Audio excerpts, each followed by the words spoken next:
Hello all and welcome. And I am the MGTOW philosopher. And in this video, I would like to discuss the subject of countries attempting to ban pornography and why they're trying to do it. Now, first off, let me just say that it's difficult to make things illegal when it's about what consenting adults do in the privacy of their own homes. It's also difficult to ban the dissemination of information and self-expression. In terms of making porn illegal, that's not so easy. To do that, your culture will have fallen to a very low state indeed. A state where ideologues and emotions rule over fact. Sound familiar? A place where everyone has been indoctrinated into a certain way of thinking. And if you don't adhere to that way of thinking, which is known as the party line, then you'd better not express your thoughts. Meaning, keep your mouth shut. The same goes for listening to or viewing material that goes against the party line in some way, shape, or form. Now, porn is a form of self-expression, as well as entertainment, yet many ideologues want to ban it outright. That's part of why porn gets such a bad rap. You need to vilify something before you can ban it. But why? Why would anyone want to do this in the first place? After all, if you don't like it, don't watch it, right? Right. But if you're an ideologue who is against porn, you also want to make it illegal so that no one else can watch it either. And if you're a politician, you see that it's a highly controversial as well as a highly misunderstood issue, making it something you can champion against. For you know that people are not likely to defend it should you try to take it away. Because good, honest, decent people, they don't want to admit that they watch it, as they feel shame. Something that has been encouraged from both the left and the right. Heck, even if someone is not ashamed of watching porn, they'll keep their mouths shut for fear of the ideologues on both sides. But who wants to ban it? Well, first off, religious zealots. Puritanical weasels who believe that sex is evil, hence porn is evil, as no one should be having sex or enjoying sex. After all, sex outside of marriage is a sin, and sex in a marriage is also a sin unless you're doing it for the express purpose of procreation. Didn't the church say so? Sex is only for having babies. To do it simply because it feels good is a sin. Now, you'd think that if God didn't want you to have sex just for fun, he wouldn't have given you the ability to get a boner unless you was ovulating. Or he'd have made it an unpleasant act instead of a pleasant one. But if he did that, people wouldn't do it and the race would die off. So it feels good so that we'll have more sex and more babies. But we're not supposed to do it only because it feels good, but that's the only reason people do it in the first place. But it's wrong. Okay. Same goes for masturbation. That's considered to be a sin as well, since there's no chance of procreation taking place. But if dear old Daddy God didn't want people to masturbate, wouldn't he have made it more difficult to get aroused or to ejaculate without a woman? And by the way, why would a God even care about what we do? He created the universe and everything in it, yet out of all those countless worlds, he gives a crap about what we do? Really? Why? To him, we'd be nothing more than ants. And yet, his self-appointed representatives here on earth would have you believe that sex for fun or outside the confines of marriage is a bad thing. And isn't it just so convenient that our bodies are telling us one thing while the church tells us another that just happens to conflict with what our bodies are telling us? By the way, don't these conflicting messages virtually guarantee that you're going to fuck up and then feel guilty afterwards and go to the church to confess? And tithe, of course, meaning put some money in the collection plate, baby, because you done jacked off and wasted all that valuable splooge that could have become a baby. Shame on you. You're a murderer, a killer of a possible future baby. Shame, shame. Amazing how everything that's enjoyable in this world is a sin, guaranteeing that even the best of us are sinners and that we will be required to seek forgiveness from the church. Meaning give money. And isn't it interesting how giving money always seems to be part of that forgiveness? Anyhow, let's get back to the ban on porn, shall we? Next, you have feminists. They don't like porn either. Why? Well, because they feel it exploits women. Or so they say. And that's bullshit, of course. The real reason is that most feminists are fat pigs and they hate hot-looking chicks in general, but especially hot chicks in porn, as they both envy and resent them. How dare a man jack off when he could be with my big fat ass? He prefers porn to a real woman like me. Why would a man want a skinny chick when he can have a woman with meat on her bones? How dare he choose fantasy over me? Fuck him. I'm going to make all men pay for rejecting me. Yeah, imagine that. A guy not wanting a big, fat, bitter, angry old hog. How horrible of him. So you got fat, nasty, angry, bitter, man-hating cunts who are mostly virgins, or bitter, divorced women being against porn, all of whom are partaking in plastic cocks. Or is it silicone? I don't know. Whatever dildos are made of these days. I know back in Roman times they were made out of shit like ivory and marble. Anyway, next you have the good old male oppressing female narrative. Because most porn watchers are men, right? Hence porn is men oppressing women. Stupid feminists. They believe that only men are watching porn, just like they believe in mansplaining and manspreading. Meanwhile, porn actresses make many times the amount of their male counterparts. Hey ladies, whatever happened to that push for equality? Shouldn't you be out there lobbying for men to make the same amount as women? Oh, that's right, that's just a pretense, and you're not about equality at all, only superiority. Then, of course, you have the government. We can't forget the government, because the government loves power, and the more power to control your life, well, the better. Of course, most of these politicians are just puppets put into office by the real bosses of the world, meaning the people who print the money. And what the money-printing global elites want is a fellow ideologue in political office whose beliefs run parallel to theirs. I mean, yeah, you can put someone into power who's simply doing it for the dough, but why do that when you can put a true believer into office who'll do it so much better because they believe? And yeah, these useful idiot puppets who are the true believers, even they get something on the back end, like $60 million book deals and $500,000 a pop for giving hour-long speeches. But oh no, there's no quid pro quo going on there. No. But how does one go about getting more power simply by making porn illegal? Well, porn is nothing more than a form of speech. It's a type of expression that offers both men and women a way to become sexually aroused and literally get off without needing another person to be there. It's pleasure, pure and simple. And if you prohibit and control people's access to pleasure, you control the people. Take away the establishment's ability to manipulate and control the wants and needs of men, and you lose the ability to control men. As for women, they're nothing more than convenient vampires that in a large part contribute to the government's growth by using vastly more resources than men do in the form of welfare and state aid. In addition, they vote for ever more programs to benefit both themselves and minorities, who are also oppressed, at least in their view. In turn, the government spends more to help said minorities and women, but to do so, it must borrow more. This causes the government to go deeper into debt. Everyone else, the government, the citizens, loses. But the global elites win because they have to print more money.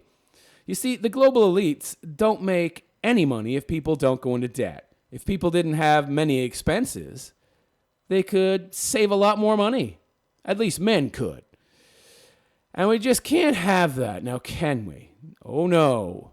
You need to spend, spend, spend, and embrace that Keynesian economic model.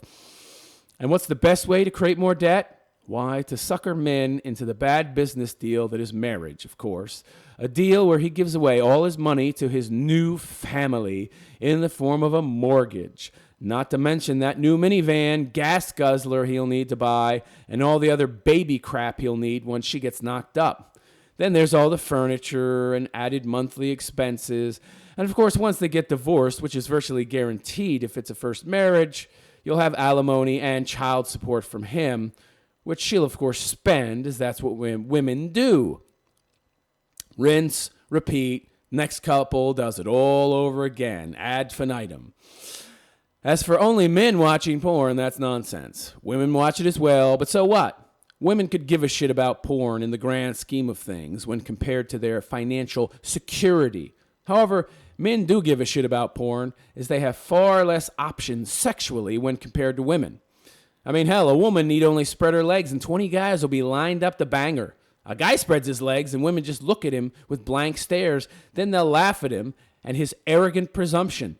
How dare you think you can get laid so easily, you dumb man? You see, women, they don't really need porn. They can pick a guy up anytime and with little effort. Society's designed itself to accommodate women and give them sex whenever they want it.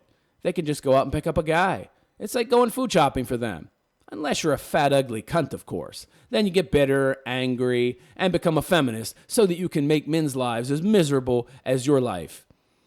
Yes, you fatties need to make men pay for not wanting you, for being so shallow and uncaring. Yeah, go ahead and blame men for all your problems, even though the real problem is that you eat too much. But honestly, even with as easy as it is for women to pick up men, in most cases, sex is simply a tool for them to get a man. If they really want to get off, they can just pull out the trusty old vibrator, as they don't need as much visual stimulation as us men do to get off. By the way, I don't think you'll see vibrators getting banned anytime soon.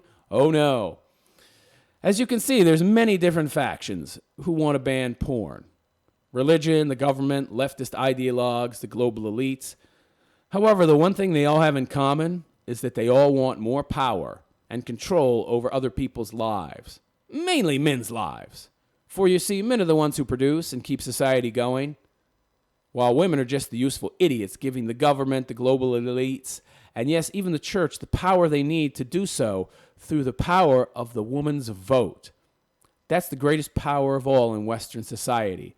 The ability to do just about anything you want, so long as enough people vote for it. And each one of these factions I just mentioned have their own so-called reasons. However, every single supposed reason they have is designed for one purpose and one purpose only, and that's to get men to do their bidding.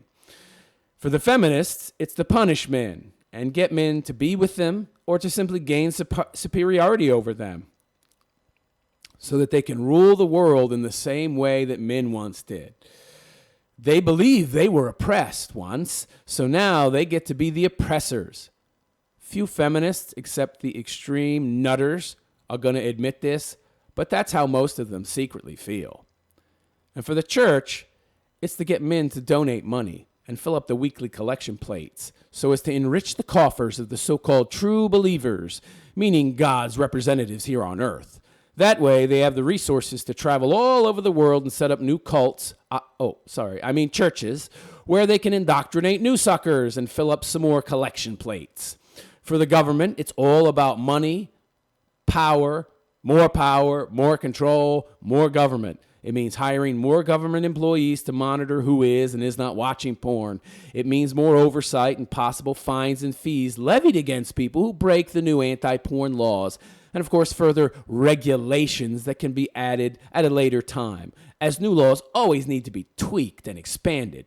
And when they say tweak, what they really mean is adding more control to your life slowly over time. And for the global elites, it's all about power, but on a grand global scale, as they push for their one world government, one world currency, under one socialist system. The perfect system for them, as it puts all the power of production into the hands of the government. And seeing as the government does a shit job at everything and is far less efficient than the private sector, that means more debt than ever. And we all know how much the money printers, who are the real bosses of the world, love debt. Now, truth be told, there's some people out there who honestly believe that porn is a moral blight on society. For those people, it's a cause, an ideological one. And these true believers who buy the party line, well, they're basically useful idiots. For others, it's a matter of personal distaste because they envy the hot chicks that they look nothing like. This is yet another group of useful idiots. While for others still, it's a way to polarize their voter base and gain greater levels of support for their future re-election campaigns. For these people, the issue of porn is nothing more than a campaign issue, something they can use. like the war on drugs. It's a platform, something to appeal to the useful idiots of society so as to get their votes. And for those with the real power, meaning the ones who print the money, well, for them it's nothing more than a product that happens to be interfering with their plans. It's making it possible for men to not get married and live apart from women, yet still get their sexual desires fulfilled. Of course, that can't be allowed to continue. Porn must be banned. Anything that gets in the way of more debt creation for them must be banned. The only question is how and when. The how, of course, is by using pretexts. Pretexts, conflations, and outright lies. For example, saying that partial bans are needed to protect children and then inserting language into that partial ban that's so vague and general that it can be used to ban things outside the realm of porn. For example, ideas that you, the politician, do not like. It also sets a precedent and makes it easier later on down the road for further bans to follow in the name of public safety. The promise of security has always been one of the left's most powerful tools for advancing un-American ideas and getting them made into laws. And that's the real reason for advancing a ban on porn, whatever the pretext might be. It's just the first step, you see, a part of the new normal that we've all gradually become accustomed to. First, the pretext is keeping porn out of the hands of kids. But in turn, you end up making it more difficult for everyone to view it. Yeah, you just need to fill out this form every time you want to view a website. Every time, that's all. Yes, more hoops for you to jump through. Next, you'll need to get a special license to watch porn so as to verify that you're of legal age and have permission from Uber Mommy and Uber Daddy to do it. And of course, that license isn't free.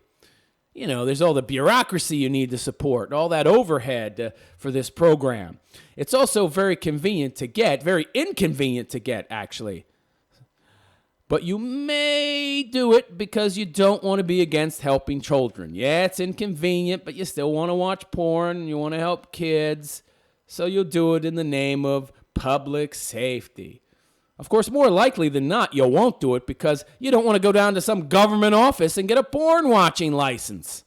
And before you know it, porn will be automatically blocked until you not only get the special license, but you'll also have to call the internet company and get it unblocked. Yet another small roadblock in your way. Put enough of them in people's ways and they'll stop wanting or even caring about doing a thing. And all the while, all the time that this stuff's going on, the left will be pushing for its anti-porn agenda harder and harder. And it'll be using what's happening in the world every day to first conflate and then create a pretext to push through ever more censorship. And as less and less people watch it due to all the blocks in place and hoops one must jump through, people will come to care less and less about the issue until people no longer care at all. And then one day a bill will be proposed to ban it outright for public safety reasons, of course. Probably after some horrible crime has occurred where the supposed criminal will say he watched porn or he was inspired by porn to do what he did. And that's all you need. Enough time, enough patience, enough dumbing down of the population, and enough apathy towards the quote-unquote new normal. Now, what is the global elite's ultimate goal? Well, to bring about the so-called utopia that is a pure socialist society, of course. A society where the useful idiots who made it all possible through the power of their vote believe that they will have actual power. They won't, but they think they will. However, the same people will be in charge. Only now those same people will have a lot more power. Meanwhile, those useful idiots, they'll end up in mass graves somewhere that doesn't show up on any maps. For you see, they're the people who would be the most dangerous to that wonderful socialist utopia once they see that what they had been fighting for all along was nothing more than one big lie. They already helped transform a country once, and given half a chance, they would do it again. And the people in charge see that. So mass graves for them. And once things have reached the point where people will allow the outright banning of freedom of expression, no matter the form it takes, things will have reached a tipping point, meaning a point of no return, a point where the government can, on behalf of the global elites and useful idiots who support them, take away virtually any right that you have, because all they need is the right pretext and enough useful idiots to support it. For you see, porn, a book on raising tomatoes, or some crazy fellow ranting about how the Holocaust never happened, they're all the same thing. Expression. Yes, the subject matter they are expressing is different, but not what they are doing, which is expressing themselves. And the biggest mistake people make is falling for the bullshit line that you can ban the so-called unsavory forms of expression, all the while maintaining the protections on all the quote-unquote savory forms. The belief that you can ban any form of expression while still protecting people's freedom of expression is a lie.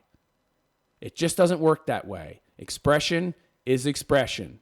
This is part of why places like Europe and Canada are in so much trouble. They have laxer free speech protections and human rights councils that can assess fines or even put you in jail without a trial or any due process at all should you do something as benign as to use the wrong gender pronoun. They kill you by inches until you have no freedom left, until you're left wondering how it came to this without you noticing how bad things had really gotten. And once you do notice, well, it's too late to do anything about it. I am the MGTOW philosopher. Please like, subscribe, and take care.